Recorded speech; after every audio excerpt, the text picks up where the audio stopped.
came, a big catalyst was the Ukraine conflict, where the Russians all of a sudden had to move away from USD.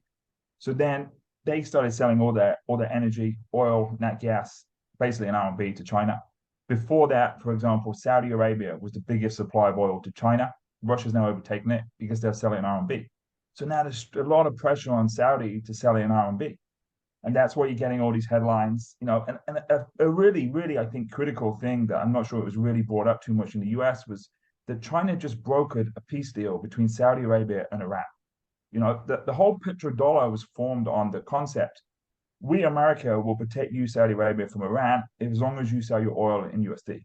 Right now, Saudi Arabia doesn't need US protection anymore. Iran and Saudi are back on a friendly relationship. So it really seems that Saudi is coming to move away from the US dollar, and it's basically going to be the end of the petrodollar. I mean, just some high level numbers, Ninja.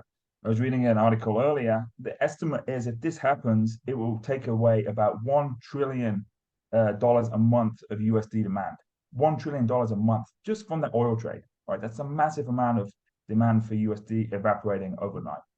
So oil is one aspect, but look, there's loads of things we can talk about. It's not just oil. You've seen Brazil come out recently. You've seen France starting to sell natural gas to China in RMB. You've seen BHP Billiton start selling iron ore to China in RMB. Everybody is starting to do it. So it's escalating, and definitely from the Chinese side, and where I live in Hong Kong, it's very open. Like, China's number one economic goal, and has been now for multiple years, is to get away from the dollar. For a long time, their number one economic goal was urbanization, population, employment growth. They had the Chinese economic miracle. They brought about 850 million people out of poverty, but now they've urbanized. They've improved the living standard of the vast majority of Chinese. And now they want to get away from the dollar. They know they have a number of weaknesses. Dollar dependence is one, energy dependence is another. And then we can touch on a little bit like this whole semiconductor story. That's a kind of peripheral thing, but the US definitely highlights it a lot. But they've been building up their own semiconductor industry as well, pretty extensively in the last few years.